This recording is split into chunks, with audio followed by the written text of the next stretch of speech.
Bom, semana passada nós falamos sobre a importância das tecnologias, como elas afetam a humanidade, né, a importância das ferramentas que medem a experiência do usuário, isso é uma coisa muito importante, né, falei lá da pós-graduação, se você tiver interesse de trabalhar com nessa área no futuro, ou se você quiser trabalhar às vezes também como TCC, enfim, mas a gente viu que a tecnologia está cada vez mais presente na nossa sociedade, isso impacta bastante. Nós, como profissionais da área de tecnologia, nós devemos ter uma percepção um pouco mais ampla do que somente linguagens, né? A gente tem essa tendência, o pessoal da computação, a normalmente ser 0 e 1, né? E ficar muito preso a uma tecnologia, a uma linguagem. Tem pessoas que realmente gostam de desenvolvimento, e isso é importante, né? Porque se não fossem os desenvolvedores, como teríamos toda essa tecnologia, né? Então, eles são realmente muito importantes, mas eles têm uma gama de profissionais que colaboram com essas pessoas, né? Então, o pessoal de UX, né, que é o X, de usabilidade, o pessoal que faz o projeto do sistema. Então, hoje em dia, se você pensa em trabalhar com sistemas, você deve pensar em algo muito mais amplo, né, e não só na tecnologia. Há pessoas que às vezes pensam, eu vou para a área de informática porque eu não gosto de gente, né? Mas se você quiser se desenvolver na área, você precisa pensar em gente, né? Você vai ter que ter, talvez trabalhar em uma empresa grande, você vai ter que trabalhar em um grupo, e isso pode fazer uma diferença muito grande na tua carreira, tá? Quanto mais, na área de informática, quanto mais skills, né, que a gente chama, né? Quanto mais habilidades você tiver, melhor é, né? E tem um professor, não sei se vocês assistiram, acho que a Luciane teve uma palestra com ele esses dias, né? Logo no começo do semestre, com o Java Man, que é o Bruno Souza, se não me engano. Eu sei que o nome dele é Bruno, agora não me lembro se é Souza. Mas ele fala sobre a importância do aluno se dedicar, estudar, codificar, aprender novas, né? E ele fala assim, que você não deve se prender, que ele, nunca me esqueço, uma palestra, a primeira vez que eu assisti a palestra dele, ele fala, ele já está mais de 20 anos, né? Ele é na comunidade Java, e ele é conhecido do mundo todo, né? Ele viaja para dar palestra no mundo todo. E ele esteve conosco também há uns 2 anos atrás, se não me engano. Não, ano passado, não sei se vocês acho que não estavam, né?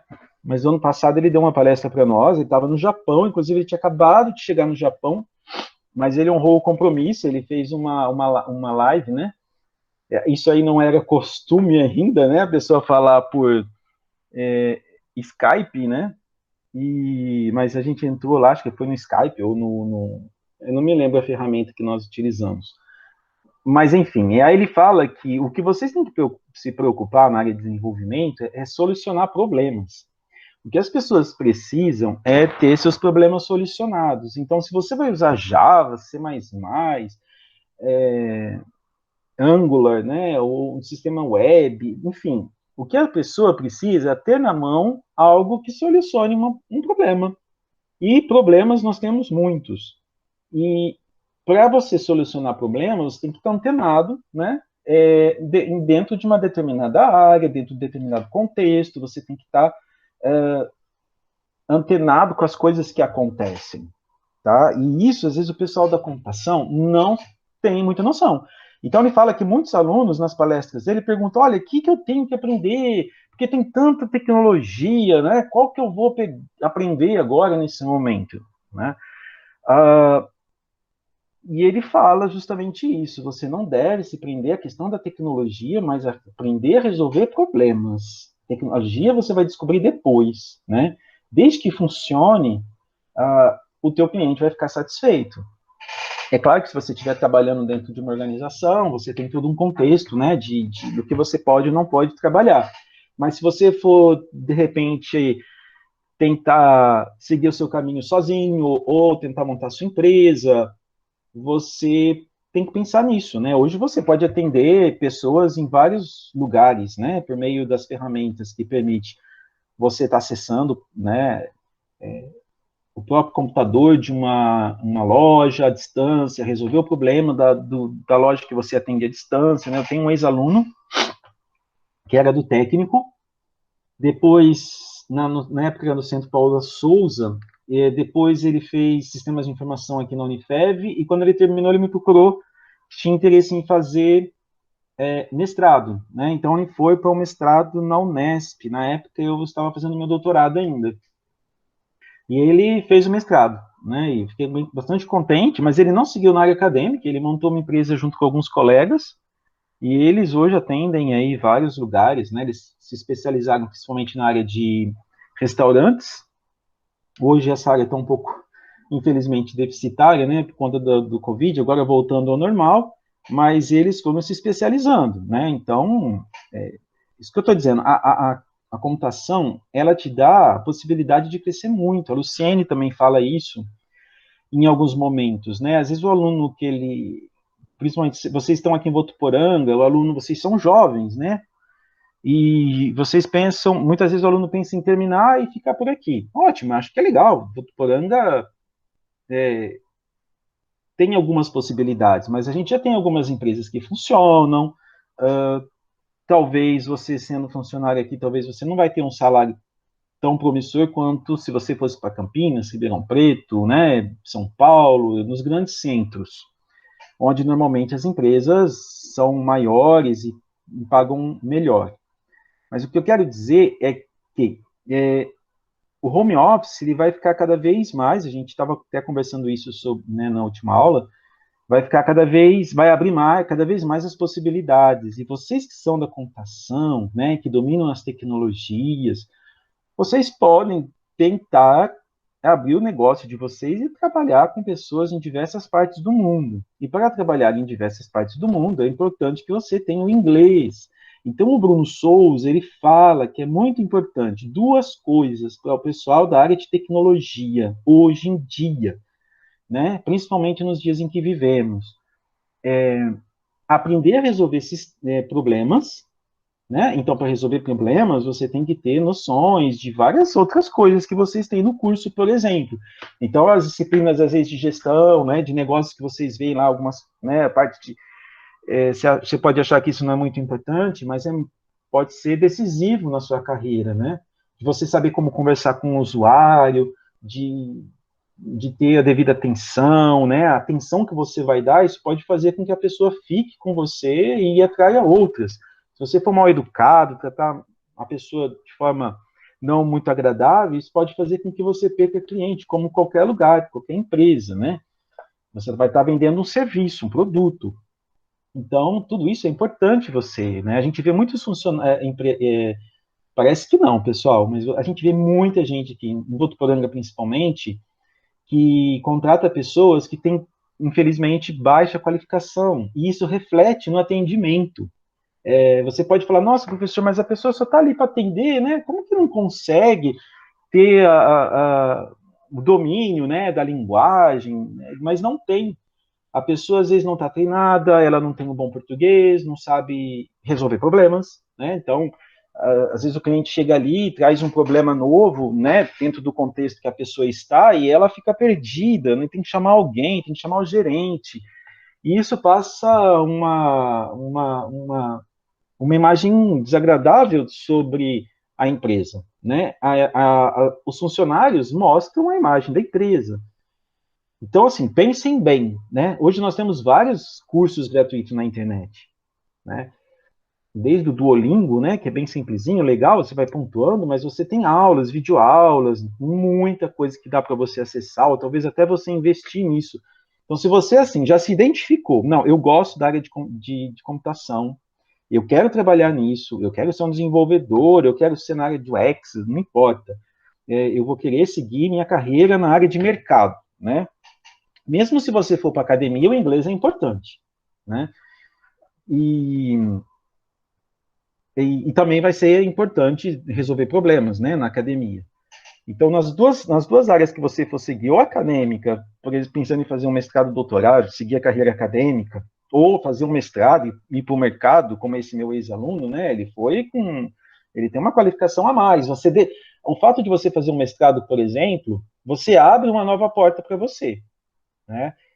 Não que você não possa dar aulas, principalmente na área de tecnologia, né? Às vezes o que conta muito é a experiência, mas, então, assim, não que você não possa dar aulas, mas dependendo da universidade que você for, né, a instituição que você for, o mestrado vai fazer muita diferença no concurso, se for uma instituição pública, por exemplo, né, na hora de concorrer.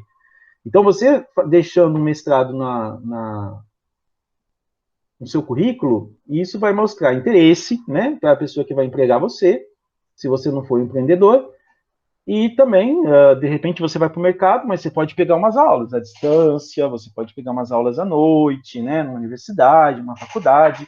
São, assim, para quem tem condições, são 2 anos a mais que talvez você se dedica, né? Então, assim, normalmente, por exemplo, o curso de sistemas de informação são 4 anos, esse curso de tecnologia são 3. Se você fizer um curso de tecnologia mais um mestrado, que são 2, em 5 você tem duas boas qualificações, né? E isso aí já vai abrir muito a sua mente e te colocar no mercado de maneira diferenciada. São coisas para você pensar, para você se diferenciar. Nós já falamos isso na semana passada. A qualificação nos próximos anos vai ser decisiva, tá bom? Então, assim, estamos começando a trilhar aqui a linguagem Java, tá? Nós vamos ver alguns conceitos da linguagem, da programação Java, depois vamos entrar em programação na própria orientação ao objeto. Mas tenham em mente isso, né? E todos os exercícios que nós vamos fazer aqui vai ser solução de problemas, né? Pequenos problemas, outros maiores, né? Vocês já viram lá o lógica de programação e vocês usaram, eu acho, virtual. Como é que é o nome do programinha que vocês usam? Visual G. E Visual G é uma linguagem de programação, mas que os comandos são muito próximos do Portugal, né, que a gente fala. Depois vocês trabalharam, acho que foi C também, né? Agora estão vendo C ou C++ com o professor Natal. Ele também vai trabalhar algumas noções ali, acho que um pouco de orientação a objeto. Depois ele vai para a estrutura de dados. Mas enfim, o que eu quero dizer para vocês é que a gente vai estar seguindo nesse caminho, tá bom? Mas tenham sempre em mente que a importância de vocês terem essa ideia da importância de resolver problemas, tá bom? Então, quando você vai fazer um exercício, tenta ler, tenta raciocinar, tenta pensar. Eu sempre falo para os alunos, quando eu dou lógica de programação, que às vezes, principalmente quem está vindo para a computação pela primeira vez, né? A gente tem às vezes alguns alunos que vêm do técnico, eles vêm bem mais preparados, né? Nessas disciplinas de programação, eles chegam quase tudo 10, porque já viram no técnico. Mas se você é a primeira vez, tem dificuldade, tente você resolver, né? Às vezes você olhando um colega, a hora que você vê a resolução no código lá, ou seja no português estruturado, ou numa linguagem, você fala, nossa, é assim que resolve, mas que fácil. Só que você não gastou seus neurônios para resolver. E isso aí faz com que você acaba podendo ter algum déficit, né? Não que você não possa correr atrás depois, isso é importante. Aqui está um pouquinho a apresentação do que a gente vai ver. Na realidade, a gente não vai ver muita introdução, orientação a objeto agora, não. Bom, mas nós vamos tentar ver se a gente vai para o NetBeans um pouco. Pergunta, vocês estão com... Eu vou perguntar o contrário. Alguém de vocês não está com o NetBeans instalado e o Java na máquina?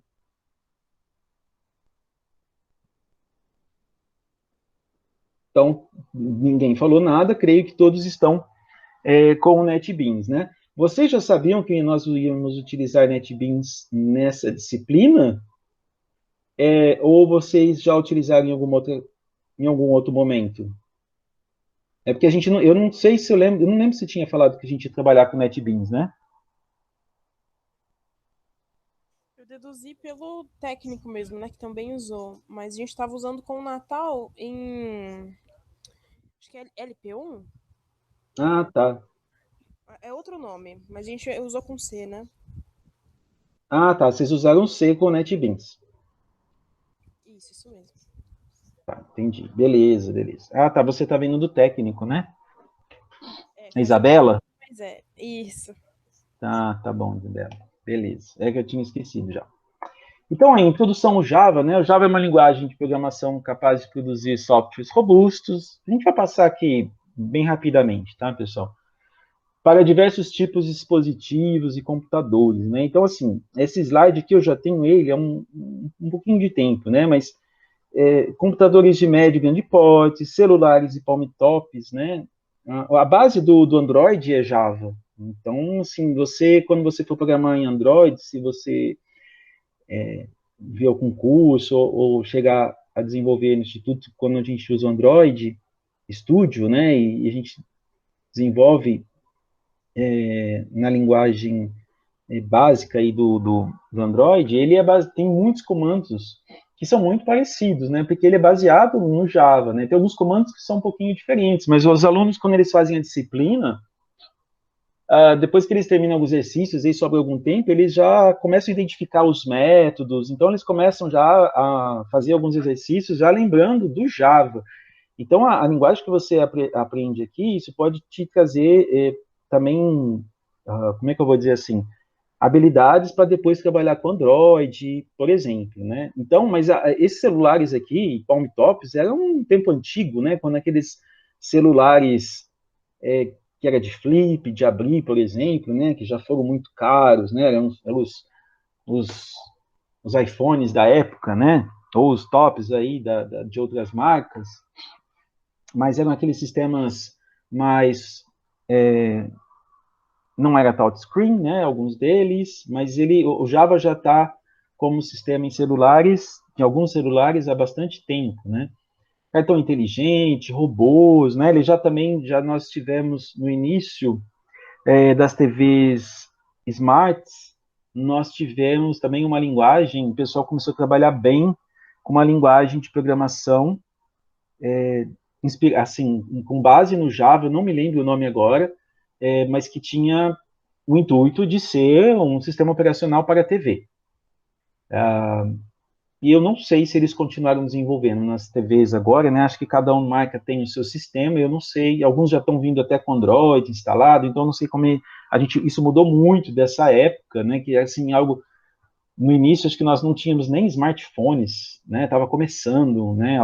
Na época que a comunidade Java estava tentando estimular os alunos, os docentes a investirem em pesquisas com a finalidade de desenvolver pessoas para trabalharem com a linguagem para a TV Smart. Na época existiam muito poucas TVs, elas eram caríssimas, né? Mas eram assim praticamente protótipos.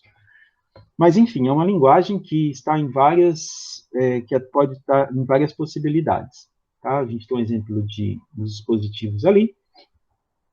Isso teve início lá com a Sun Microsoft Systems, por volta de 1991, que deu início a um projeto chamado Green Project, né, chefiado por James acho que é Gosling, né, não sei, aí quem fala um pouco melhor inglês. E o projeto apostava na convergência dos computadores com outros equipamentos e eletrodomésticos. Essa convergência seria a ligação desses computadores com outros equipamentos. E isso é uma coisa bacana de pensar já há tanto tempo, essa integração. Né? Hoje em dia, isso está cada vez mais. Como é que eu vou dizer assim? Aqui no Brasil, nem tanto, né? Mas nos Estados Unidos, é o que a gente pode chamar aí da internet das coisas, de certa forma, né? Que é a integração de sistemas, você ter vários produtos conectados. Hoje, no Brasil, isso ainda é muito caro, né? Uma TV, uma lâmpada conectada, onde você pode conversar com o sistema, né?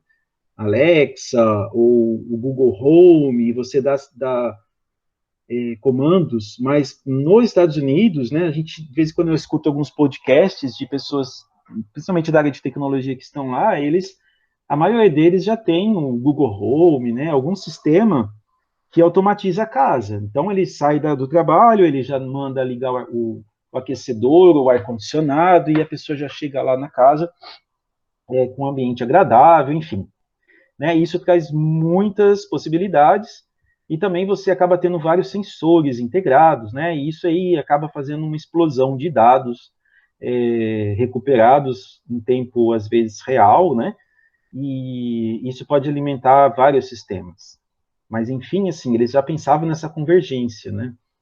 E foi lançado aí o Star 7, né, um controle remoto na época, né, com interface gráfica touchscreen, olha só, com aplicativos desenvolvidos na linguagem Oak, né? No começo ela não chamava Java. Então ali, ó, em 95, devido ao estouro da internet, a linguagem Oak foi adaptada para o desenvolvimento de aplicações para o web, né, conhecidos hoje como applets, e foi rebatizado como Java. Se não me engano, eu já li em algumas literaturas que houve também um problema de essa marca Oak já estava sendo utilizado também em outro tipo de tecnologia, e eles tiveram que mudar. Essa questão de 5 milhões de desenvolvedores, né, de bilhões de dispositivos, também é uma informação da época que nós tínhamos aí os celulares, né, praticamente, principalmente aqueles mais simples. E eles, a gente fala, né, nós estamos aqui no contexto de Votuporanga, né, que é uma cidade do interior de São Paulo, no estado mais rico do Brasil. Eu vou perguntar para vocês me digam, vocês conhecem alguém que usa celular sem ser smartphone? Eu conheço. Eu gostaria de saber vocês. Eu conheço pelo menos uma pessoa. Esse silêncio aqui ninguém conhece? Acho que Eu ia falar minha avó. também. A sua avó? Mas ela já passou por smartphone também. Ela não tem smartphone. Eu ia falar ela, mas eu tinha esquecido que agora ela já tem um smartphone também. Ah, ela já tem. Alguém mais aí? Eu escutei alguém conversando. Não, minha avó ainda não tem smartphone. Não tem smartphone, né? Então, o meu pai, nós demos para ele no último Natal. Ele, até hoje, ele só acessa o Twitter, que eu criei uma conta para ele, porque ele gosta muito de jornalismo, né? Então eu coloquei lá para seguir alguns repórteres, jornalistas e alguns canais, e ele se diverte com aquilo ali. Mas ele, olha só, ele acessa o Twitter ele não posta nada, né? Ele só acessa. Um pouco YouTube, e ele tem dificuldade de ligar e atender ligação até hoje. Ele tem 89 anos. Então, assim, ele tem muita dificuldade de trabalhar com essa tela. Mas realmente, né, hoje as pessoas com mais experiências, né, elas têm uma certa dificuldade a usar essas tecnologias, mas por outro lado, nós temos muitas pessoas que compram celulares e que fazem cursos, né, nós temos tem vários cursos, né, em escolas que ofertam, né, como você trabalhar com smartphone. Essas pessoas, às vezes, muitas delas aposentadas, vão lá, fazem o curso e conseguem aproveitar bastante. Mas então, eu estava falando aqui que aqui em Votuporanga, por exemplo, no estado de São Paulo, é difícil você ver a pessoa com um celular desse tipo. Mas eu estava assistindo uma palestra um tempo atrás, falando que, por exemplo, nos grandes sertões aí do Brasil, nos lugares mais distantes, nós não temos antenas 3G, não temos internet que chega de nenhuma forma por exemplo, né, nas cidades pequenas, que tem muito pouca infraestrutura, às vezes não tem nem água encanada, né? Então, assim, a gente tem Brasil, que nem diz, né, do primeiro mundo, do segundo mundo, terceiro mundo, quarto mundo, nós temos várias realidades no nosso país. E aí ele estava falando que ele trabalhava com um setor do governo, que eles enviavam mensagens para essas pessoas por meio de SMS, né? Porque eram assim, parece que eles, não sei se eles trabalhavam com sinal digital ou analógico ainda, né? Acho que eu assisti essa palestra faz uns 2, 3 anos, mas eles estavam falando que existiam assim várias possibilidades de você desenvolver ainda aplicações para essas pessoas que trabalhavam, né, ou desenvolver aplicações ou soluções para resolver problemas novamente, para atender esse nicho de pessoas que não tinham acesso à internet, né? Primeiro porque às vezes eles não tinham como pagar, porque tem alguns lugares aí, né, que a pessoa ganha R$ 300 por mês, né? Nós temos várias pessoas. Por que nós temos, às vezes, essa migração de pessoas que vêm no Nordeste, porque são pessoas, às vezes, que vivem em cidades muito pequenas, muito distantes dos centros, e eles não têm muito empresas, né, para trabalhar, então eles acabam ficando limitados, e às vezes vêm essas pessoas trabalhar aqui, e impressionante, né, mas eles ganhando ali 2 salários mínimos, muitas vezes, ou 3 salários mínimos, conseguem fazer coisas incríveis, né? E muito mais do que nós aqui que vivemos, às vezes, ganhando mais. Que eles vêm preparados para um projeto, né? De condição aí de vida, melhorar a condição de vida. Mas, enfim, isso é só um detalhe. Mas mostrar para vocês que existe ainda possibilidade com esses aplicativos, com esse tipo de telefone, em outros países também, né? De regiões mais pobres. É claro que isso aí, a tendência é que isso acabe com alguns anos, né, ficando aí meio que os smartphones mais simples estão cada vez mais baratos e o acesso à internet, nós temos visto aí algumas iniciativas de tornar a internet até gratuita, né? Me desculpa. Vocês conhecem como é que é o nome dele lá, daquela empresa, que ele já começou a colocar os satélites em órbita? Nossa, fugiu o nome dele agora. A SpaceX do Elon Musk? Isso, exatamente. Ele tem um projeto de colocar vários satélites ao redor do planeta, né, para que possa oferecer internet gratuita. A princípio eu li algumas vezes, agora eu já não sei se a ideia continua a mesma, né, mas oferecer internet gratuita para todo mundo, alta velocidade, bom, isso aí já pensou, ia mudar totalmente, ia quebrar totalmente, acho que as empresas de telefonia, se ele fizesse isso. Por outro lado, ele ia ter milhares e milhares de pessoas navegando pelas suas redes, né? Imagina o tanto de dados que isso ia gerar, propaganda que ele ia poder, né? Enfim, ele ia ter milhares de pessoas no sistema dele. Eu vi outro dia que eles tiveram alguns problemas. Eu não sei se foi a organização dele ou outra organização que também tinha um projeto parecido. Mas, enfim, é um sonho que ele tem de projetar isso, ele já tem mandado alguns satélites. Bom, enfim, só para você ver que às vezes a gente fica muito fechado aqui no nosso estado, né? Mas quando a gente vai para outros lugares, a gente vê que a realidade é bem diferente quando você sai do estado de São Paulo, né? E aí, às vezes, você pode se deparar com situações onde você pode ainda estar trabalhando com esses sistemas mais antigos, né? Então, como surgiu aí, a gente tem uma lista um pouco, né? Foi financiado pela Sun, Microsoft Microsystem, em 1990, com o projeto Green, a linguagem começou com o nome Oak. Outras criações da Sun Microsystem, a gente tem aí o Solaris, né, que era um sistema operacional muito utilizado nas universidades na época em que eu fazia o meu mestrado, por exemplo, em 2000, né, nas universidades públicas, usava-se muito o Solaris. E o processador Spark, que era um processador muito bom, caro, ele tinha um processamento diferenciado, e ele era muito utilizado em grandes computadores também, né? E a gente tinha muito em universidades, justamente em servidores que rodavam lá programas que às vezes precisavam de muito processamento. E alguns nomes aí, Bill Joy, James Gosling, né? E alguns outros. A área de desenvolvimento, aplicativos gráficos, você tem aí soluções web, pequenos aplicativos para celulares, que a gente comentou, desenvolvimento de jogos como o Quake, eu não sei se vocês chegaram a jogar, é um jogo de... enfim, não me lembro agora, tá, dizer, mas eu já joguei, né, na minha época, era um jogo que você dava para jogar em rede, inclusive, era bem bacana. Na faculdade, às vezes, na época de estava mais tranquilo, a gente jogava às vezes no laboratório. Ele permitia até 8 pessoas, né, jogar. E depois eles fizeram outro, né? Tratamento de imagens, grid computing, né, que é a computação paralela, vamos dizer assim, né, que você monta aí com vários computadores também. O tratamento da imagem, você tem, às vezes, já no Java, assim como em outras linguagens, algumas bibliotecas que você pode estar utilizando dependendo do que você vai trabalhar. Então, você não precisa inventar a roda, né? Você tem que olhar a documentação, ver quais são os métodos que você pode estar utilizando para aquilo que você quer trabalhar. Então,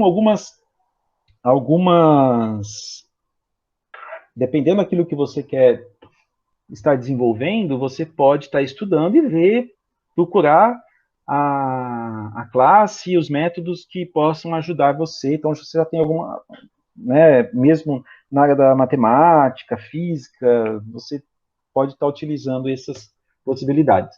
Uma outra coisa que é considerada importante é que empresas, universidades e desenvolvedores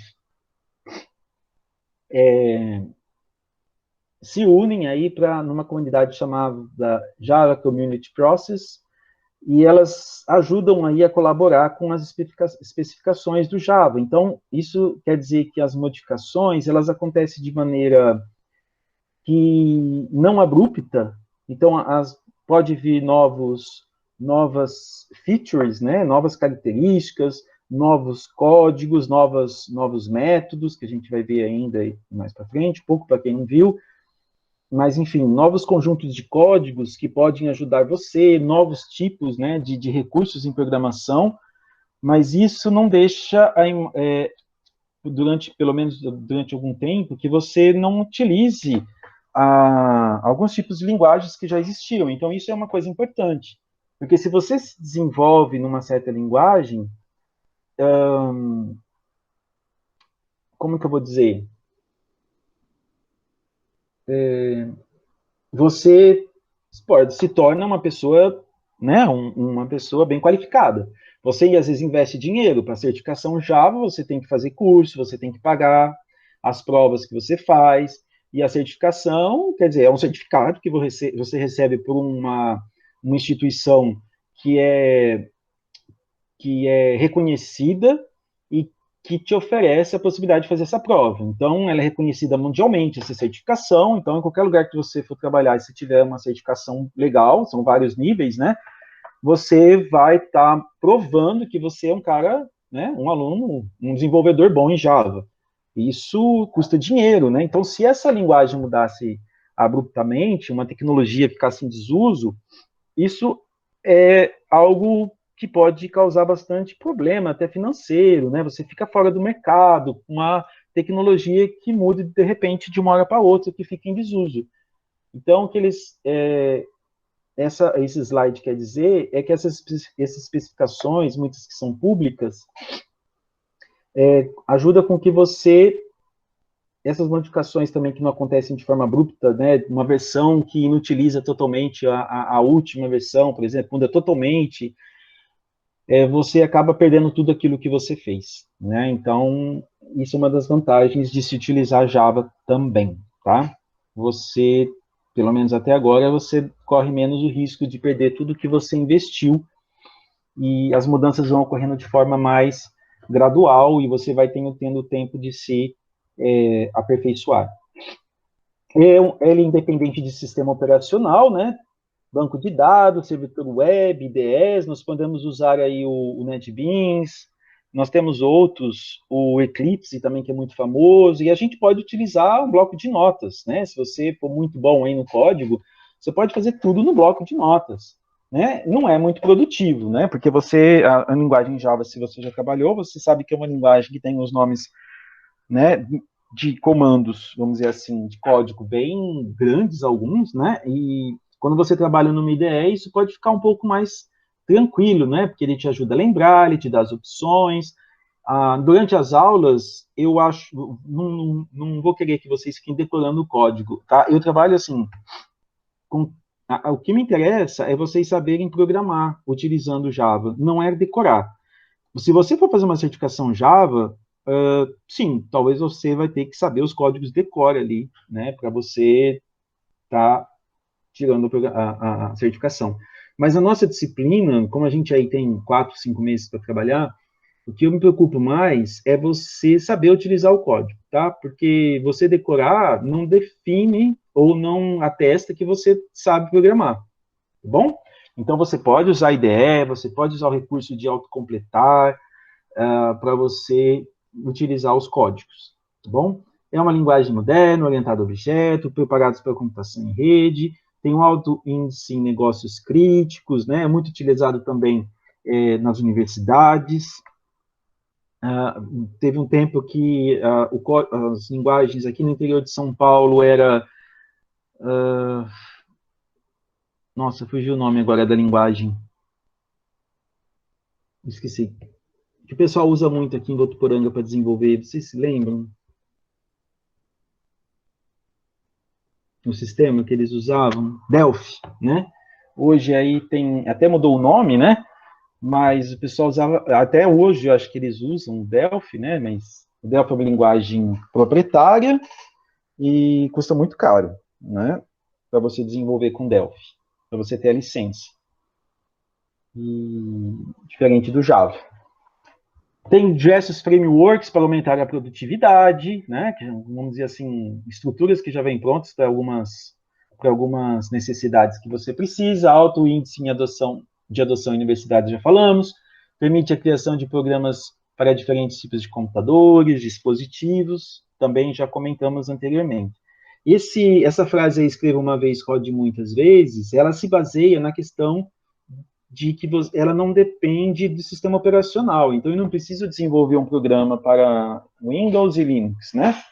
A princípio, eu deveria trabalhar bem, tanto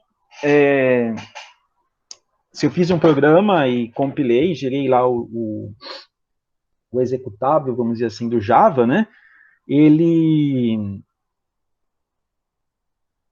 vai, aquele programinha que vai ser criado, que a gente vai ver daqui a pouco como é que funciona, ele vai rodar em cima da Virtual Machine, que a gente vai mostrar daqui a pouco nos próximos slides, e isso permite, então, que você escreva uma vez e rode muitas vezes. É nessa questão, tá bom?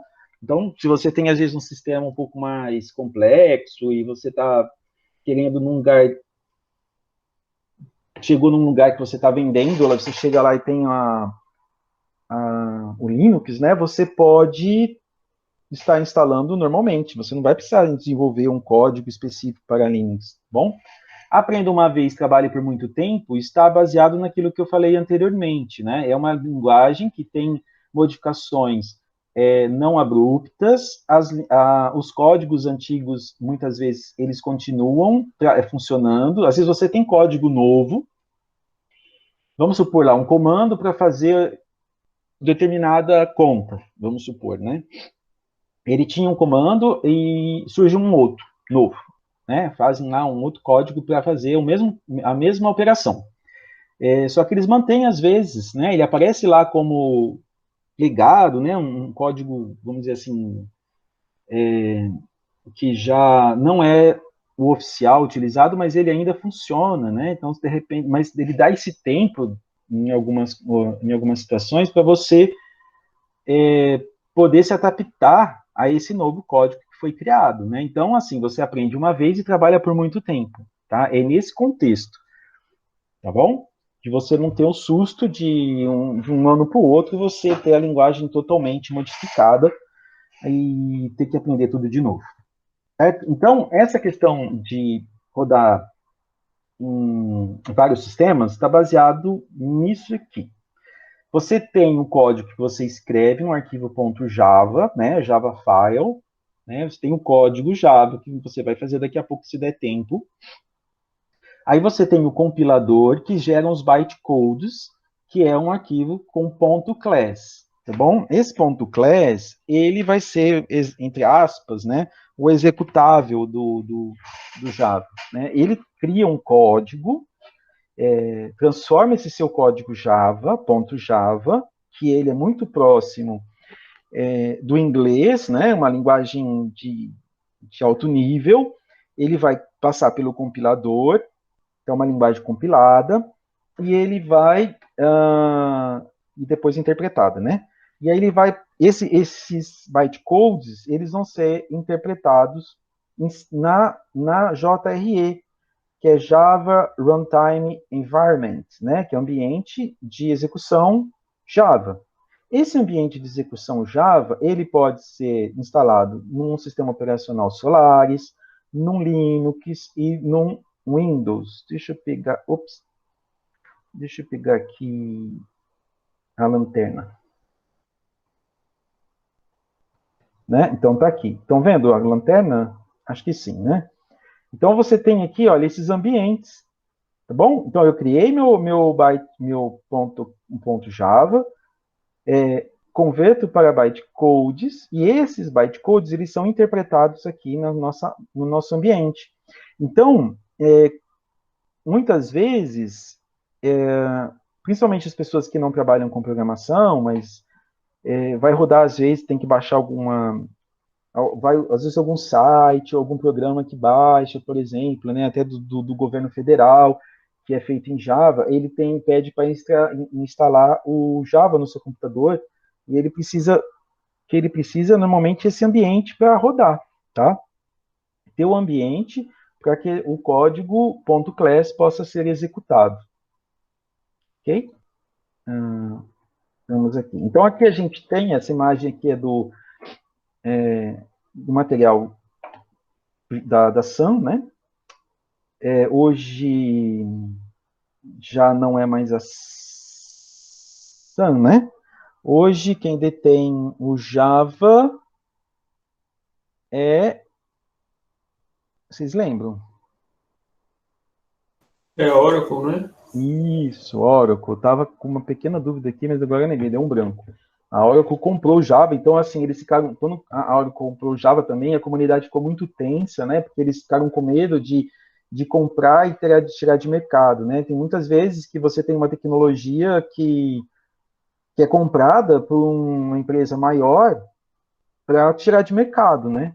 Eu não sei se vocês lembram aqui, por exemplo, da Bom Dia, Laticínio Bom Dia. Alguém se lembra? Ou vocês eram muito crianças? Ninguém lembra aqui? Bom, enfim. O Laticínios Bom Dia era ele fazia vários, né, mussarela, leite, né? Dominava bastante o mercado aqui de Votuporanga e região. Ele foi comprado pela aquela companhia de leite italiana quando entrou aqui no Brasil. Eles compraram várias pequenas empresas de laticínio e a Bom Dia foi comprada também, né? E eles compraram e fecharam, né? Se você na marginal ali, quase em frente à Havan, do lado contrário, você tem lá um prédio, né? Uns prédios abandonados, era ali que funcionava. Então, assim, é só um exemplo, né? Que às vezes uma empresa maior compra as pequenas para poder fechar e não ter concorrência e colocar o produto delas no mercado. Então, foi mais ou menos esse tipo de medo que eles tiveram naquela época. Mas correu tudo bem, eles continuam apostando na linguagem, né? Então, aqui temos o exemplo, né? Aqui você, no lado esquerdo, você tem aqui a compilação. Então, aqui tem test.greeting.java, é o arquivo como você escreve. Aí você tem esse comando javac no NetBeans a gente não precisa digitar esse comando, né? Se você faz um ambiente, por exemplo, como é que eu vou dizer assim, de comando...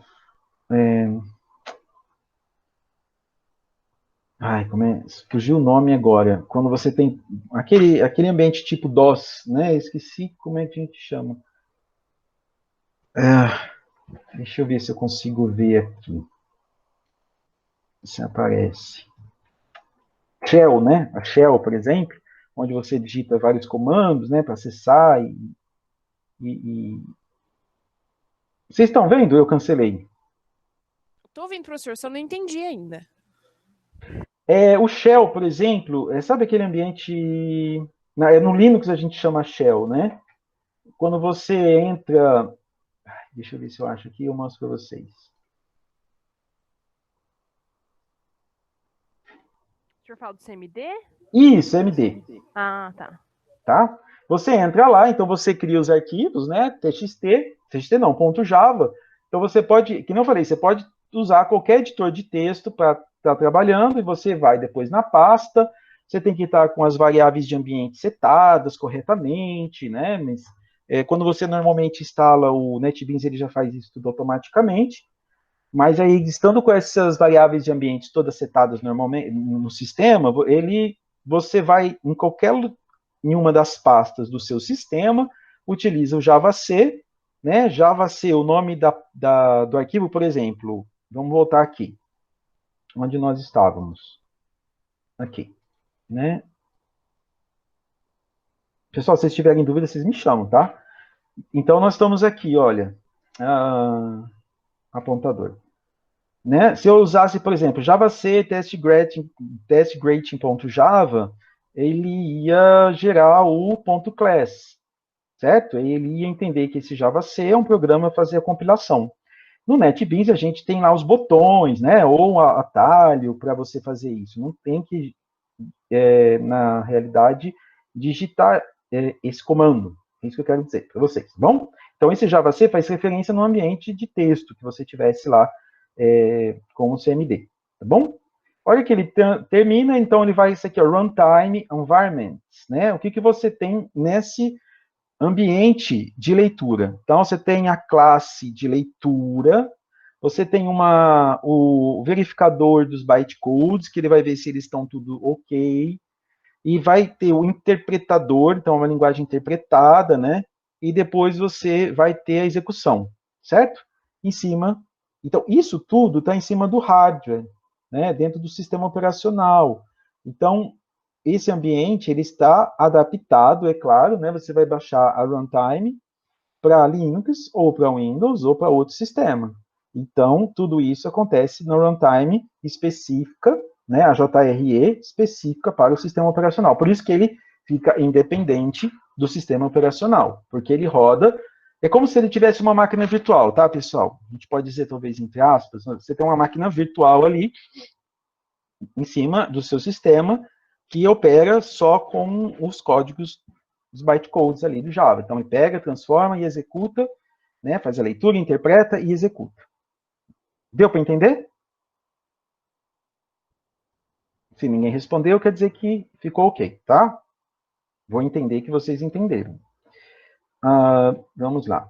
Algumas características, né? A portabilidade, quando você fala em portabilidade, é a possibilidade de você levar de um lugar para o outro, né? Portável. Uma mesma aplicação pode ser executada em diferentes plataformas, hardware e software, sem necessidade de adaptação de código, que é o que a gente acabou de falar para vocês, tá bom? Posso portar, tem um sistema lá, vou para um sistema e outro, levo para um lugar para o outro. Multithreading, a possibilidade da execução aí de diferentes processos simultaneamente. Suporte à comunicação, né? Então oferece um conjunto de classes para desenvolver aplicações rodando em rede. Tudo isso ele permite com que você, utilizando as classes necessárias, e dependendo do tipo de ambiente que você vai criar, ele pode dar essas possibilidades para você. A orientação objeto, né? Então você tem algumas vantagens da modularidade, reusabilidade, produtividade, facilidade de manutenção e expansão. Isso está mais atrelado com a questão da programação orientada a objeto do que realmente ao Java, né? Essas características aqui modularizar, é você criar, por exemplo, pequenos blocos de códigos que podem ser reutilizados, ser chamados, né? Que tem os métodos. Se você tem um bloco de código que pode ser chamado muitas vezes, né, usado muitas vezes no seu programa, então eu não preciso ficar reescrevendo ele, né? Eu faço lá um bloco, às vezes, olha,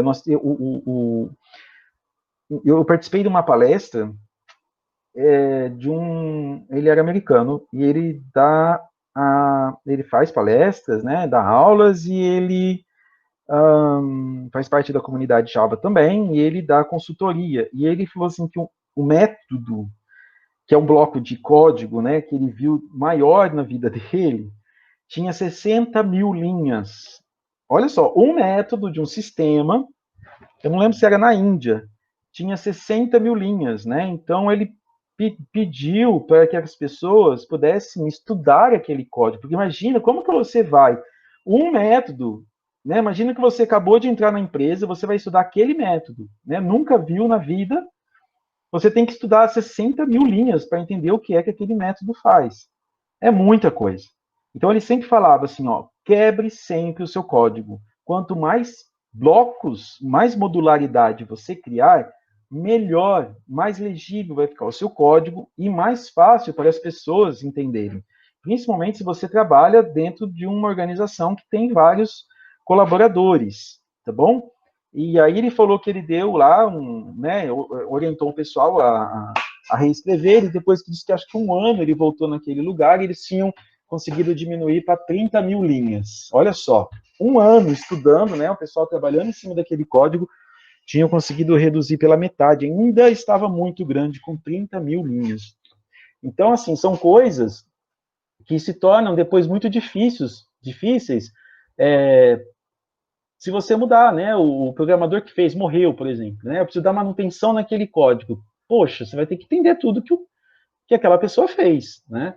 E a gente sabe que o método é a parte, né? É um módulo e pode ter muitos outros. Então, sempre na medida do possível, modularizar, tá? Isso é uma coisa importante e a orientação objeto permite isso.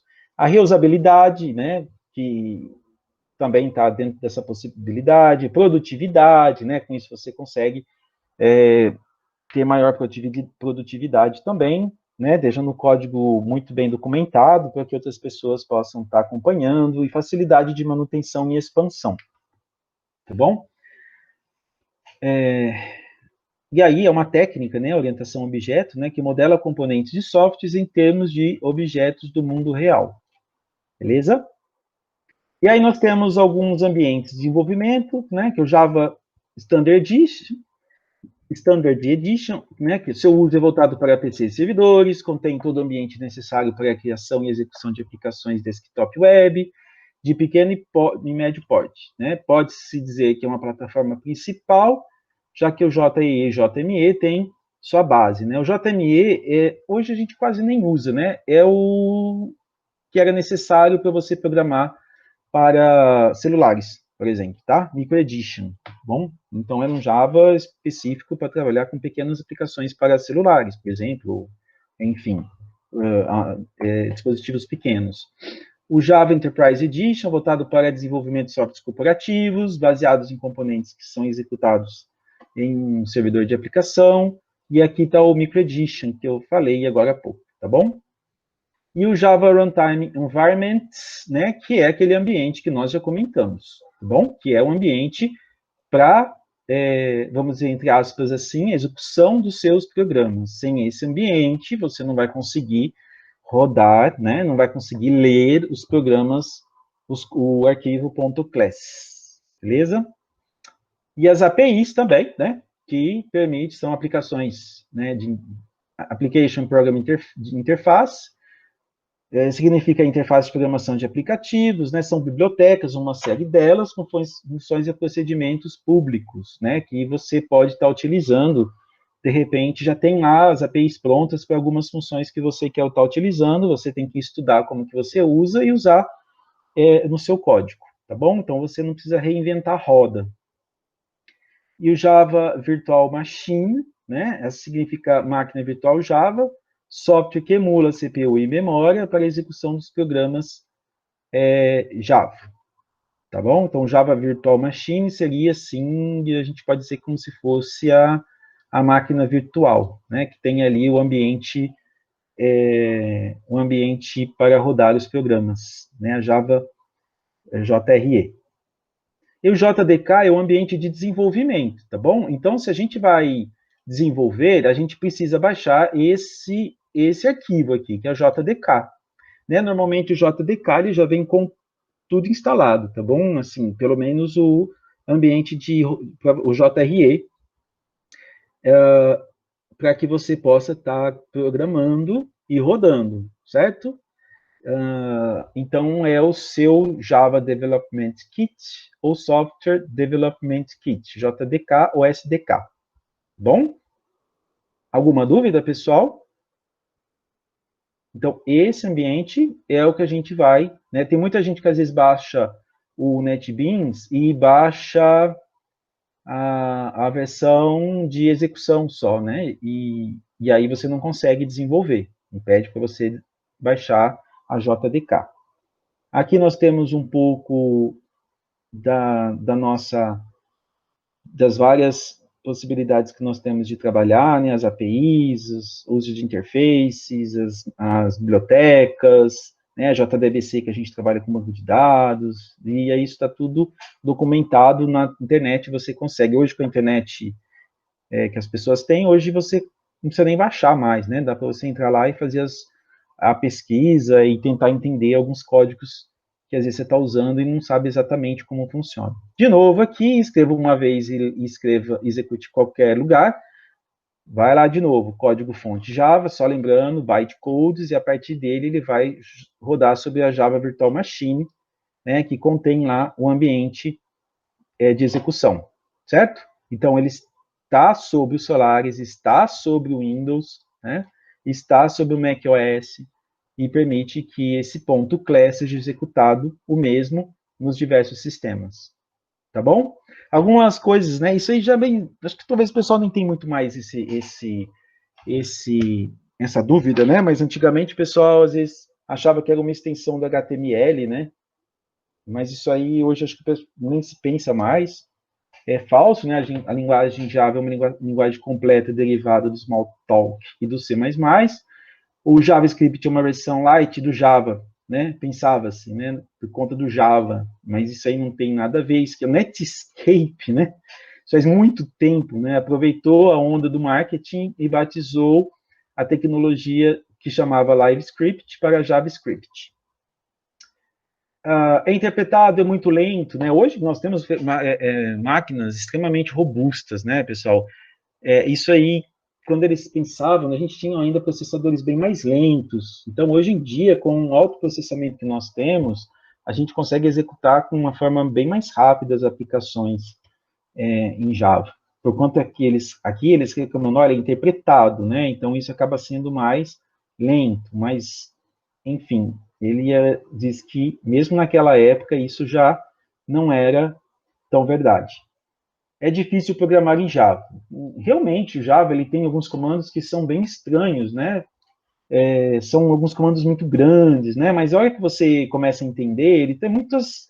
É um conjunto, às vezes, de 3, 4 palavras unidas em inglês, que a hora que você entende aquele comando, você vai ver que vai ter um certo sentido. Não é um comando, assim, vamos dizer, que não tem nenhum significado, talvez, né? Alguns talvez um pouco mais difíceis, mas são comandos realmente bem grandes, e algumas pessoas, né, assim, alguns desenvolvedores reclamam bastante disso, né? Então, os adeptos de outras linguagens, né, mais modernas, que tem os comandos bem mais curtos, mas uma das coisas que eles falam é, às vezes, a dificuldade dos conceitos de programar em Java está mais ligado à orientação a objetos do que à linguagem em si, né? Então, aqui ele fala que a linguagem Java é muito simples. De certa forma, não é tanto, dependendo do nível, né, de conhecimento e habilidade dos alunos, das pessoas que estão aprendendo, tá bom? Mas muitas dificuldades acabam ficando ligadas à questão da orientação a objetos, né? Quando você está programando. Ok? Bibliografia aqui, depois eu deixo esse... descartar. Eu deixo esse arquivo para vocês. Tá bom? Alguma dúvida até aqui, pessoal?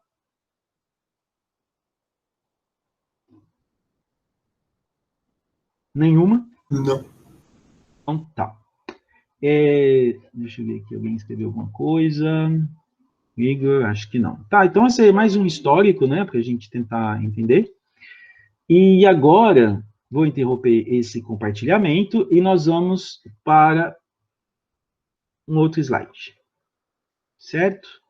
E se der, nós vamos fazer um pequeno exercício aqui no NetBeans. Então, se você quiser ir no seu computador já abrir o NetBeans, talvez a gente faça aí os nossos primeiros programinhas. Deixa eu perguntar novamente, das pessoas que estão presentes aqui, a Isabela, né, fez o curso técnico. Alguém mais aqui fez? Eu não me lembro, me desculpa. Curso técnico informática no Instituto? Eu fiz também. André, você se formou com a Isabela, André? Sim, no mesmo ano, no mesmo jogo. Uhum. Os demais não. Tá, beleza. Então, acho que não. Vou considerar que não. Então, vamos agora para nossa próxima tela. Estão vendo? É o PowerPoint? Isso. Ah, sim. Beleza. Tá? Nossa aula 3 aqui, né? Esse é o nosso primeiro programa que a gente vai fazer aí no NetBeans, né? Daqui a pouco a gente vai fazer. Então, nós temos aqui... Vamos pegar aqui a caneta. Né? Nós temos aqui class, que define o que vai vir aqui na frente, assim como você fazia lá em programação int número 1, por exemplo, né? Você estava criando uma variável do tipo inteira, o class está criando uma classe chamada primeiro programa. Uma das características da classe é que ela sempre começa com letra maiúscula. Não é obrigado a começar com letra maiúscula, mas há uma convenção que diz que somente as classes no Java começam com letra maiúscula. Todos os demais, variáveis, nomes de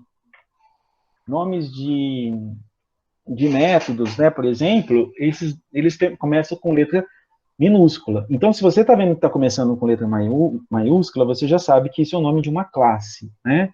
Então, isso aqui já te dá um parâmetro. Não é recomendável você colocar separação, nem underline, mas usar aqui o camel case, né, o Pascal... não me lembro agora. Mas essa questão aqui, olha, de você começar com as letras de cada palavra em maiúsculo, né? Isso dá primeiro, aqui eu vejo que tem uma letra maiúscula, programa, né? Então, você colocar nomes significativos que separados, né, vamos dizer assim, entre aspas, pelas letras iniciais maiúsculas, dão para você uma noção muito mais fácil, né, visual, do que se trata. Se eu deixasse só o P aqui minúsculo, maiúsculo, e o resto tudo minúsculo, talvez olhando de relance você teria mais dificuldade de ler. Depois nós temos o nosso método principal, né? Todo projeto em Java ele tem que ter pelo menos uma classe com o método main, que é o método principal. A gente pode ter mais de um, mas somente um vai ser o primeiro a ser executado. E é a partir dele que você vai executar o programa. E aqui nós temos um código, né, que é o systemout.println. Talvez algum outro professor pode ler o println de outra forma, né? Mas aqui a gente tem, ó, system, o out fala de saída, e println, o que é print mesmo em inglês, pessoal? Printar alguma coisa.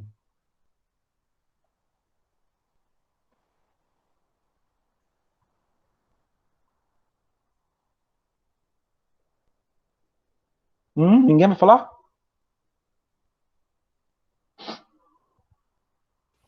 Impressão. Impressão, né? Seria você estar imprimindo na tela, por exemplo, aqui no caso, uma saída, um valor de saída. Então, se você executar isso aqui, você vai ter na impressão no local. Eu não consigo dar Ctrl Z aqui. Deixa eu ver se eu tenho. Não tem de fazer. Enfim, você vai ter lá no ambiente de saída essa frase. Beleza? A gente vai fazer daqui a pouquinho. Tá?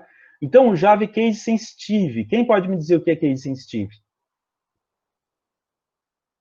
Identificar maiúsculas e minúsculas. Exato. Diferencia, né, na verdade. Isso, exatamente, né? Então, se você... Isso acontece muito quem está programando pela primeira vez. Como vocês trabalharam com C também, que é Case Sensitive, talvez vocês já estão mais habilidosos, né? Mas o Case Sensitive é você, se você criou um nome de uma variável, nome de uma classe, que começa... que tem algumas letras maiúsculas e minúsculas, você vai ter que reproduzir exatamente daquele jeito, senão ele não vai aceitar. Assim como os comandos do Java, eles têm que ser exatamente do jeito que foram criados. Se tem uma, duas, três letras maiúsculas lá no meio, elas vão ter que ser, e assim, ou vice-versa. Né? Isso quer dizer que faz diferença. Está escrito aqui, né? Eu nem vi que estava a resposta na frente.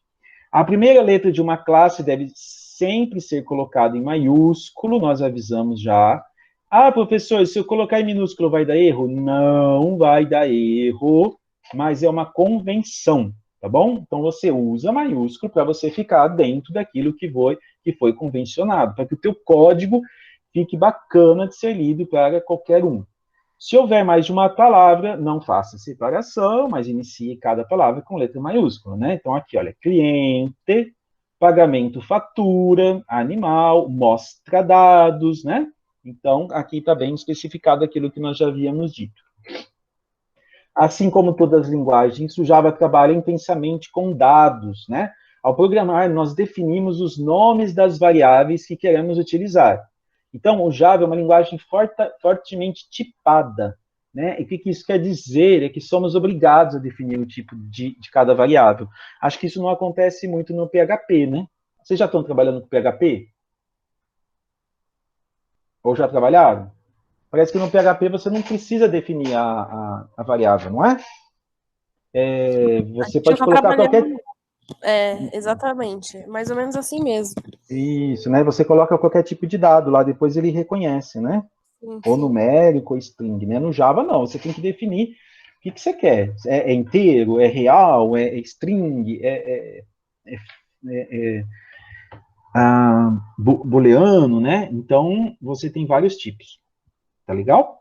Nós vamos usar aqui, praticamente, string, real, inteiro. E, às vezes, booleano, tá bom? Para os nossos exercícios. Aqui nós temos outro exemplo, né? Aqui nós vamos fazer depois ele. Aqui nós temos... definimos aqui uma variável idade inteira, idade igual a 35. Né? Essa questão de construir variáveis, acho que já está bem claro para vocês, né? Mas lembrando que você deve usar o nome da variável, alguma coisa que identifique para você, e também para o docente. Se você colocar aqui int x, por exemplo, então você deveria colocar um comentário explicando para o professor que vai corrigir seu exercício que x se refere à idade, né? Se você tiver um problema, por exemplo, vamos supor que você tem 5 variáveis e você coloca A, B, C, D, E, né?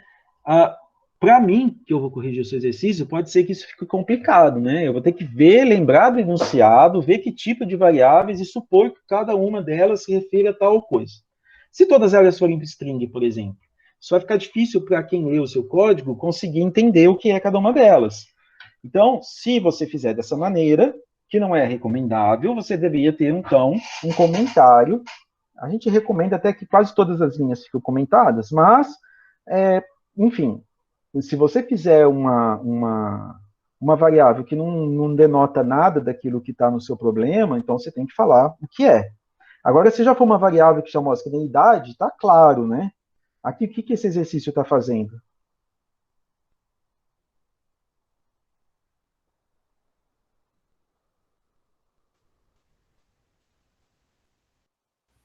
Qual foi a pergunta, professor?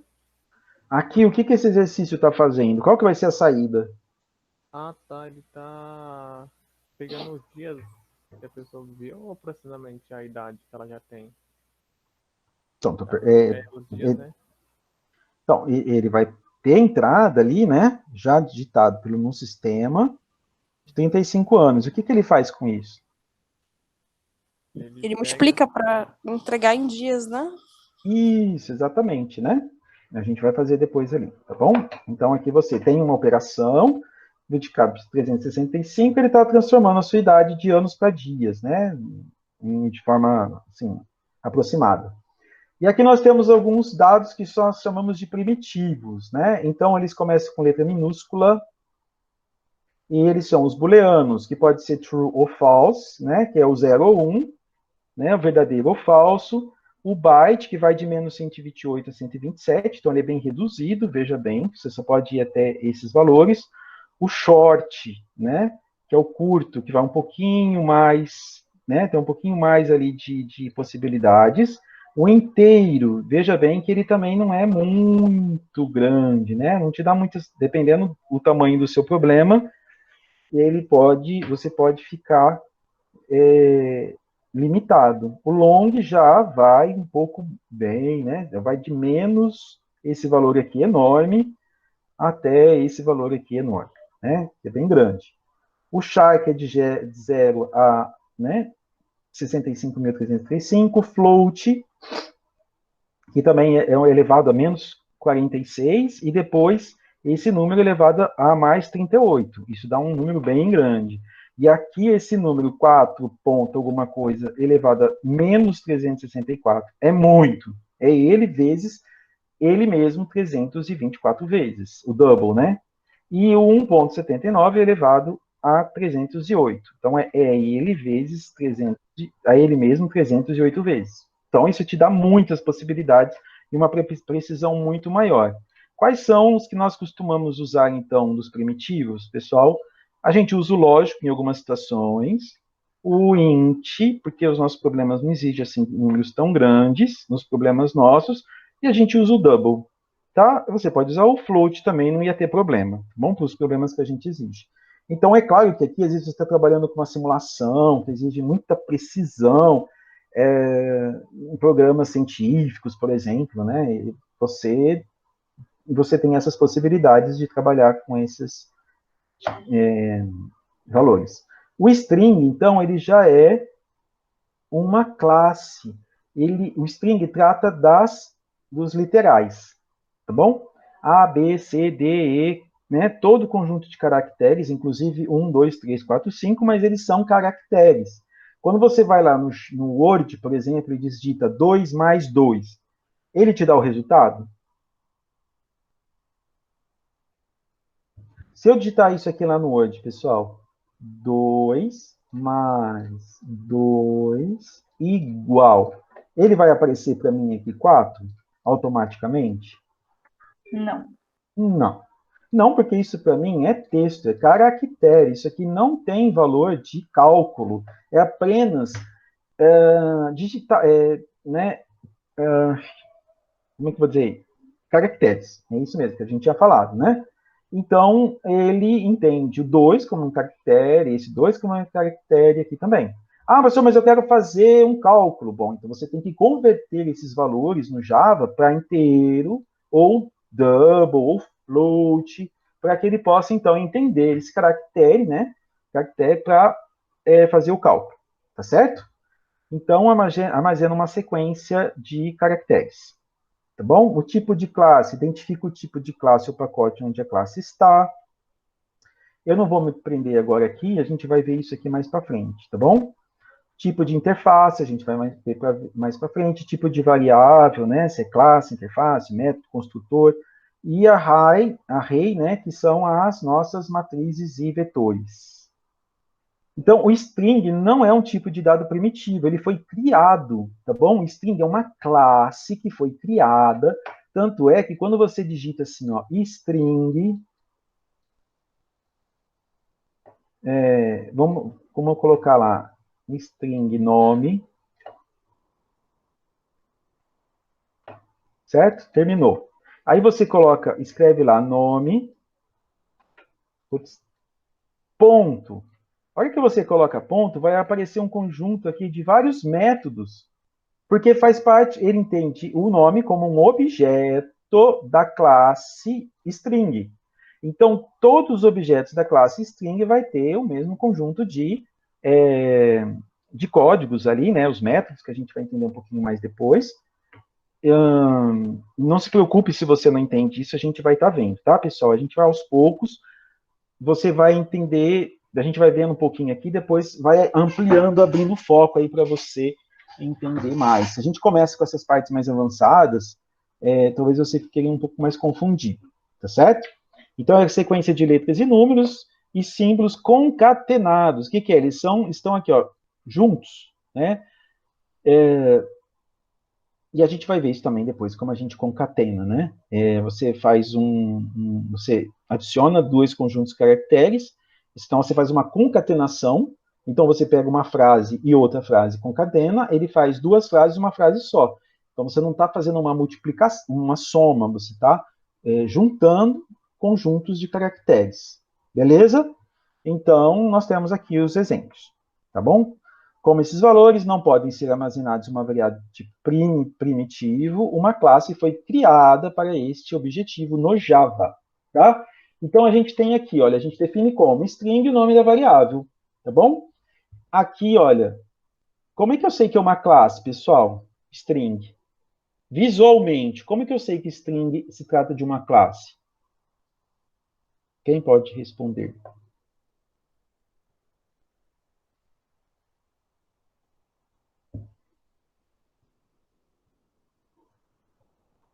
Você bateu o olho em string e você sabe que é uma classe.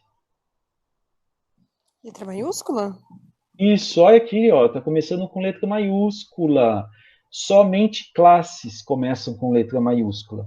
Então, aqui eu crio uma classe e depois eu coloco o nome da variável. Aqui vai se tornar, na realidade, um objeto da classe string, que a gente vai ver isso aqui mais para frente, tá? Então, eu coloco aqui string nome, é uma variável, mas na realidade isso aqui é um objeto da classe string, tá? Então, ele vai ter todas as características previstas na classe string.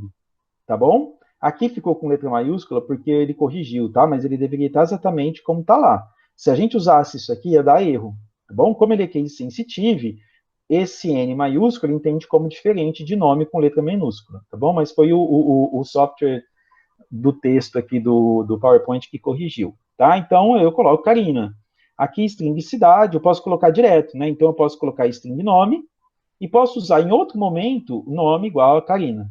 Ou senão eu já posso definir direto também, tá? Olha, string cidade igual Recife. Já dou um valor inicial para ele, ou definitivo, tá? Enfim. Beleza. Vamos fazer o primeiro programa antes da gente terminar? Já são 8h39. Pode ser ou não?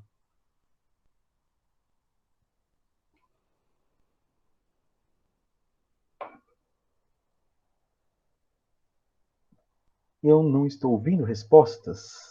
Podemos fazer só um programinha básico lá no NetBeans? Pode sim. Então Pra mim tá. pode. Vou fechar aqui. Vamos criar, então, aqui, ó, estamos no NetBeans, né? Vocês disseram que todos estão aí. Vamos criar, então, um arquivo, novo projeto, Java, e vamos escolher a aplicação Java. Professor, acho que tá na tela do PowerPoint, pelo menos para mim ainda. Ah, sim, é verdade. Tem que cancelar aqui. Vou apresentar novamente.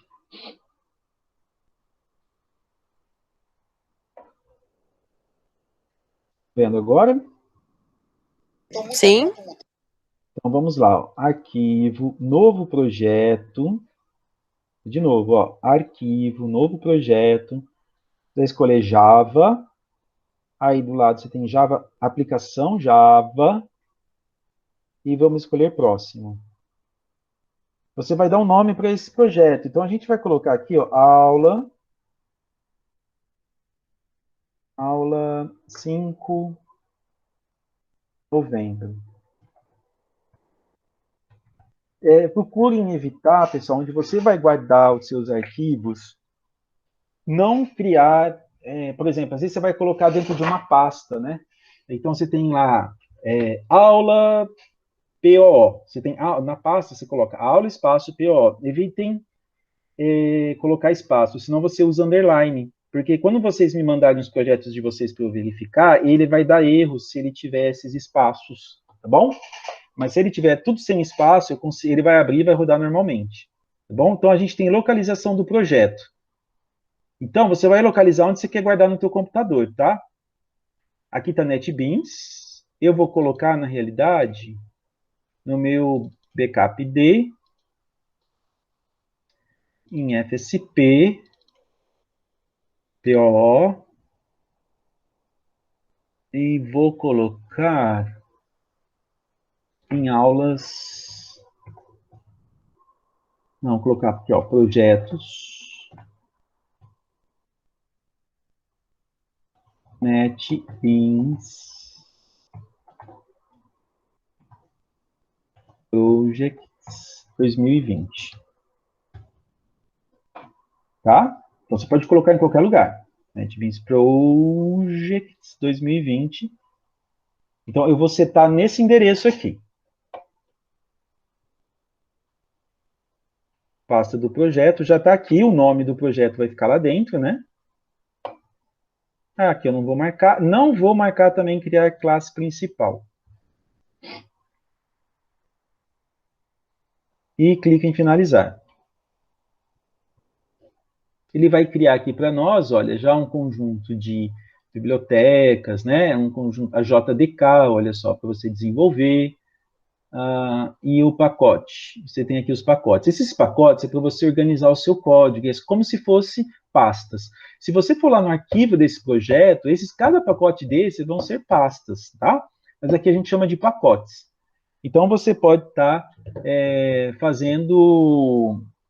organizando o seu código, tá? Primeiro, a gente vai fazer o seguinte aqui, ó, vamos criar um novo pacote, ó, botão direito, novo.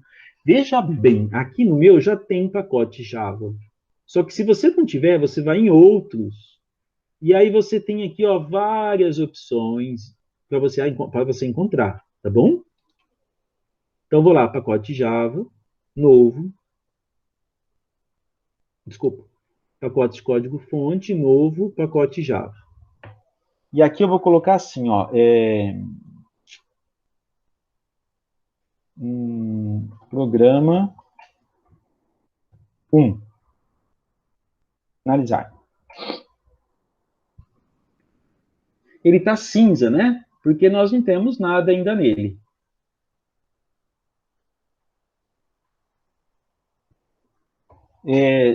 Ninguém está reclamando, eu vou seguir. Então, agora nós vamos novo e vamos criar aqui, ó, uma classe Java. Conforme você vai utilizando, o último item que você criou ou chamou aqui, né? Ele vai ficando na ordem, tá? O que está mais em cima é o que você criou por último, ou utilizou por último. Então, aqui, como foi pasta, pacote, tá? Então, agora eu quero uma classe Java. Então, o meu está em quarto, no seu talvez não esteja, tá? Então, a ordem de cada um pode estar diferente. Classe Java. Vamos dar um nome para essa classe, que vai ser também programa 1. Como que eu crio o nome dessa classe, pessoal? Alguém pode dizer?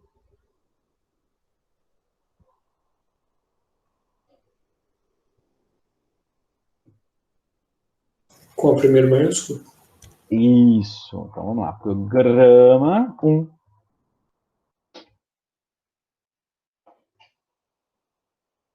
Finalizar.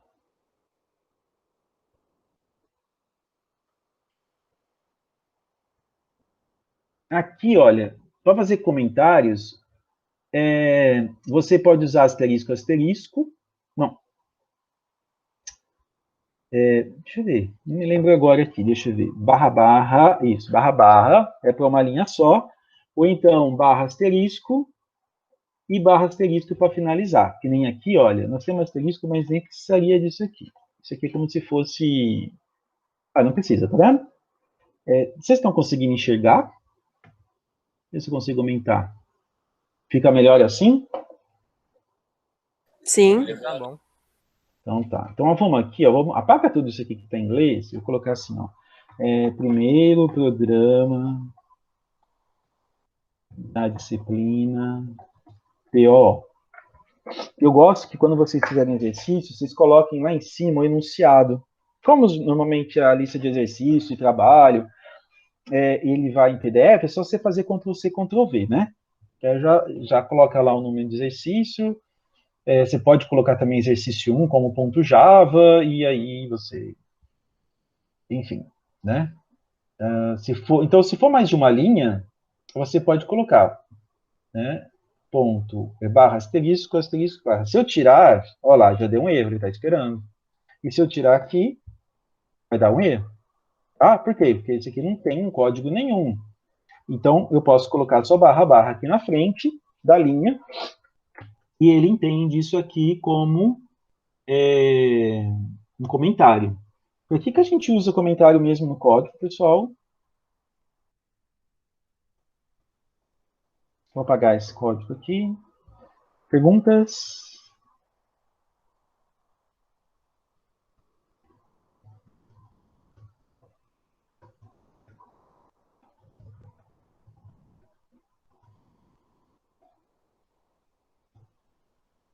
Por que a gente usa comentários num código?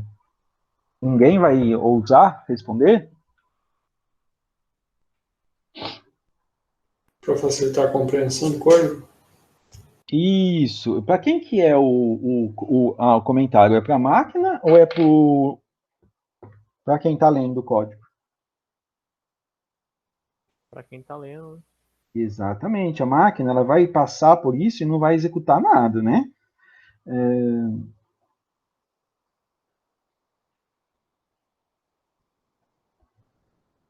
Ela vai simplesmente, né? Isso pode ajudar na documentação. Tem alguns comandos que você pode utilizar para você ajudar na criação da documentação, mas mesmo ali, mas normalmente a gente usa para a gente poder estar colocando algumas informações, certo? Beleza. Então aqui, ó, Public Class Programa 1. Então você vê aqui, olha, que cada bloco de código ele começa com chaves, abre e fecha chaves. Eu gosto de colocar chaves logo na frente, né? E você viu que meio que padrão aqui, olha, ele abriu desse jeito. Tem alguns programadores que você vai encontrar assim, desse jeito, tá? Então, cada bloco de código, o pessoal começa com a chave aqui embaixo e assim. Eu, particularmente, estou acostumado a fazer desse jeito aqui, tá bom? Não vai interferir, tá? Isso aqui faz com que você defina onde começa e onde termina o teu bloco. Para cada parênteses aberto, você tem que ter um parênteses fechado. Aqui nós vamos ter poucos, então não vai fazer muita diferença, né, pessoal?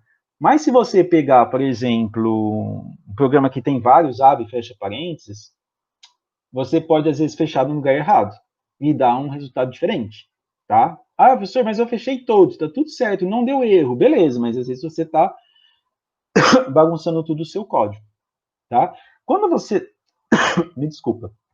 Ele já cria, assim, olha, com a indentação, né? Que ele faz ele coloca um tab aqui, né? Uma tabulação um pouquinho mais para dentro, para o seu código ficar dentro, para você entender que esse código que vai ser digitado aqui, ele faz parte desse bloco, né? Se eu começasse ele aqui, olha, né, e escrevesse aqui...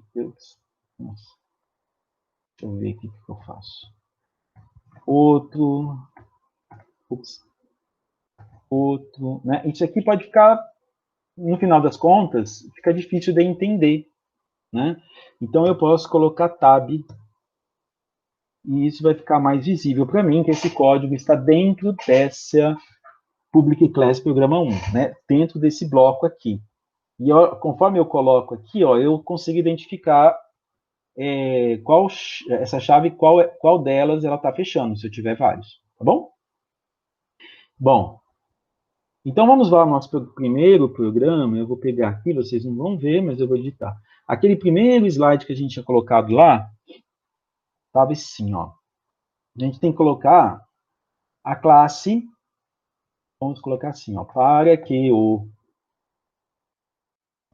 código, copiem, tá? Seja executado na virtual machine, na JRE, eu vou colocar barra barra, tá? É preciso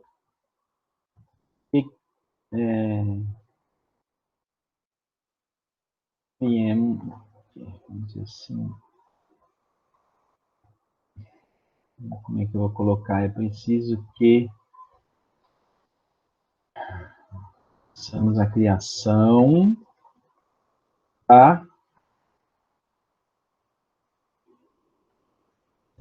do método principal, também conhecido como main, tá? Então vamos lá. Como que é o método? É public void public static void main string args. E aqui esse string args aqui é void, a gente vai entender depois, tá? Então é um método público, estático, vazio, não dá retorno. O main é de principal, e aqui você passa um conjunto de parâmetros, de argumentos. ele tem que estar, ele tem que existir. Pelo menos em uma das classes ele tem que existir. E onde ele estiver, vai ser a partir dessa classe que vai ser executado, né, o seu programa. Tá bom? Beleza? Então aqui, olha, se eu não tivesse ele, ele não ia rodar. O que a gente vai colocar aqui? Aquele system out println. A gente vai ter só uma saída. Então vamos lá, NetBeans. E a gente tem assim, ó, system, então tem que ser com letra maiúscula, ponto. Olha, ele está vendo que a hora que você coloca ponto, como se trata de uma classe, porque tem letra maiúscula, ele já me dá várias opções aqui, né? Alt, ponto, print, ln, você tem print só. Print ln, ele imprime e pula de linha. E aí você abre parênteses, certo? Aqui dentro, a gente vai escrever. Deixa eu ver aqui o que está escrito. Então, vamos colocar aqui, meu primeiro programa, né? Entre aspas.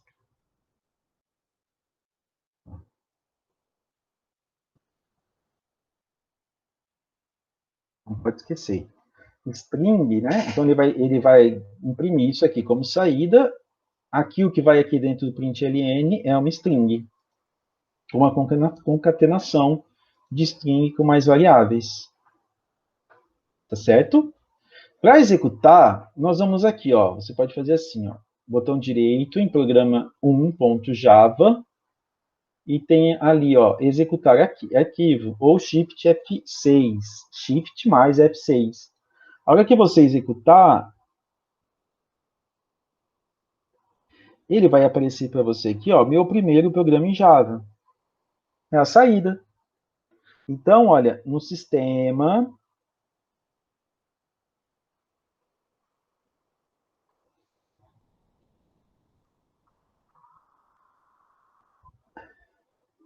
em Alt, nós temos um método chamado println, que permite que você imprima aqui, tá? Nesse ambiente aqui. Ele poderia, por exemplo, imprimir lá naquele ambiente CMD. Essa saída. Tá certo? Se você tivesse um programa visual, por exemplo, utilizando o JFrame, no seu usuário não ia conseguir ver essa saída. Você teria que colocar em outro tipo de elemento. Essa saída você consegue ver aqui.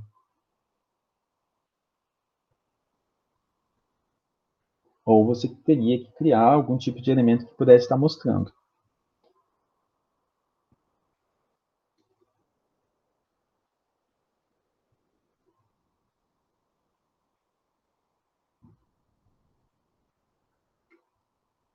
Certo até aqui?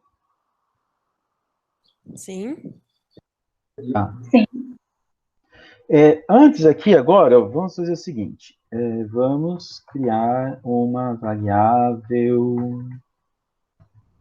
tipo inteiro. Então, int ano. Vírgula, ano igual a 2020. Eu vou colocar assim, ó, imprime na tela um valor de saída. Vocês conseguem enxergar esses sims aí?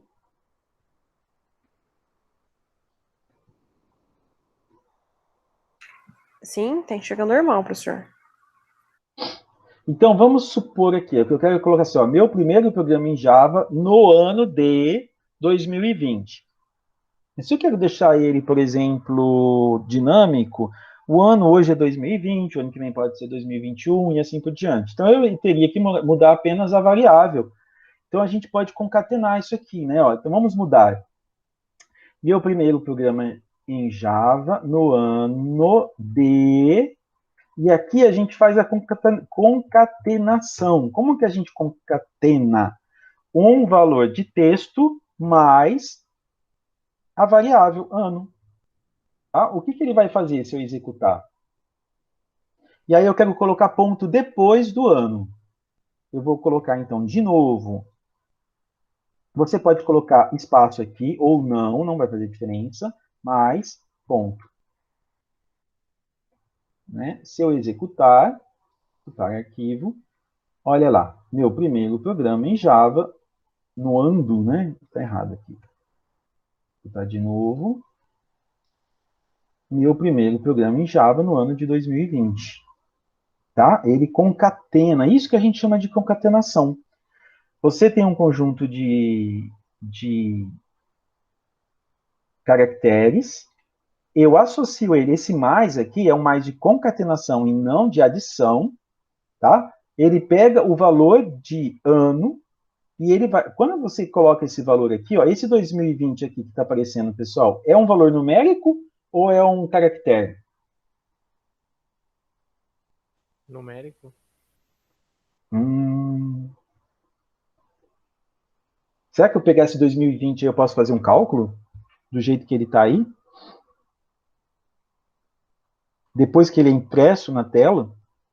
Ah, tá, não, caractere, então. Isso, né? Ele pega o valor que é o resultado de um cálculo, né? Alguma outra coisa, ele tem, é uma variável que tem um valor inteiro, e a hora que vai imprimir, ele junta isso tudo, né? Então, ele vai pegar os caracteres que estão aqui, que são numéricos, transformar em string e juntar tudo isso aqui, tá? Então, ele passa apenas uma informação. É uma saída que você está dando. Aqui poderia ser o resultado de uma longa conta matemática ou de física, de um longo cálculo e etc. Aqui a gente só falou do ano 2020. Mas isso que a gente fala em concatenar. Uma coisa que você tem que tomar cuidado, que muitas vezes acontece, é que você não dá os devidos espaços aqui dentro das aspas. Ah, eu quero que o ano não fique colado em 2000. Então, vou deixar daquele jeito ali, ó, só para a gente terminar. Ó, viram aqui que o ano ficou de 2020, ficou tudo colado? Aí tem aluno que vem aqui, ó, no lado do mais, e dá um espaço. Aí ele vai lá e executa de novo. Vou executar. E executa. E não mudou nada. Aí, ó, mas eu estou dando espaço aqui, não dá. Não é aqui, ó. O espaço também é um caractere. Então, ele tem que estar dentro das aspas. Tá bom? Então, se você der o espaço aqui corretamente e executar o arquivo, aí você tem um espaço aqui, olha, do D mais o do 2020. Tá bom, pessoal? Então a gente tem uma introdução aí do um pouco do histórico da linguagem Java. Vimos aí um pouquinho também de alguns conceitos da programação aí inicial, que a gente dá o start em programando Java. E depois, na próxima aula, a gente vai dar mais alguma continuidade. Vocês vão ter exercícios também, tá? No final da semana que vem. Beleza? Alguma dúvida? Posso encerrar essa apresentação? Por mim, tudo ok. Encerrei. Então tá, eu agradeço a presença de vocês, tá? Eu não criei o grupo de vocês lá no... Só se vocês puderem me confirmar no Telegram, né? Crio sim, professor. Já estão todos lá? Eu não sei. Eu já tô. Que ótimo. Beleza, então. Então, perfeito. Algumas coisas eu posso deixar lá também com a visão. Vocês podem também mandar mensagem para mim, tá? Eu deixei o WhatsApp com vocês também, né? Sim. Beleza. Então, vocês podem estar usando todos os recursos para entrar em contato comigo. Tem e-mail, e a gente vai conversando mais. Certo? Semana que vem continuamos. E depois eu vou deixar, talvez, alguns exercícios para vocês treinarem em casa. Lá no nosso Moodle. E eu vou colocar essa aula lá também, tá? Por meio do YouTube.